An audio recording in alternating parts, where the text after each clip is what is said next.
พุทธังโฆสติสังฆาโตธัมมานังวิจโยตัทธาวิริยัมเปติปัสสะทิพุทธังคายตัทธาปะเรสมาธุเปกพุทธังคาสะเตเตสัพพทาสินามุนินาสัมมาทัคขาตาภาวิตาภาหุลิกตาสังวัตตันติอภิญญายเนพานายะโพธิยาเอเตนะสัจวัตเทนะโสทิเตโหตุสัมปทาเอ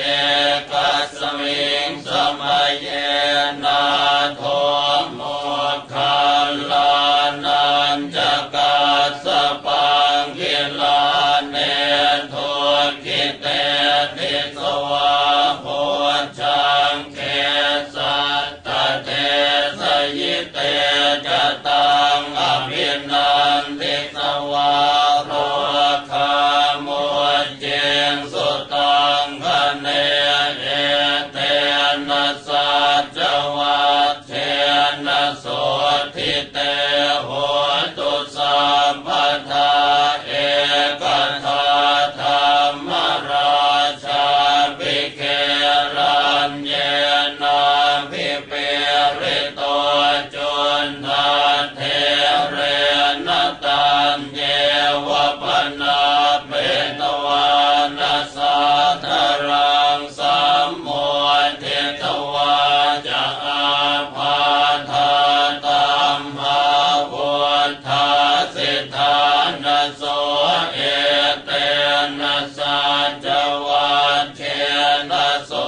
ทิเตโหตุสัพพทาปะหินาเตจะอาภาธา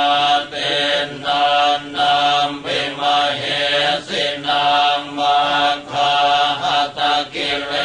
สาวปัตตานุปัฏฐิธรรมตังเอเตนะสัจวัตเทนะโสทิเตโหตุสัพพทาพุทธังโฆสติสังฆาโตธัมมานังวิจโยตัทธาวิริยัมเปติปัสสะทิพุทธังคายตัทธาปะเรสมาธุเปกพุทธังคาสะเตเตสัพพทาสินามุนินาสัมมาทัคขาตาภาวิตาภาหุลิกตาสังวัตตันติอภิญญายเนพา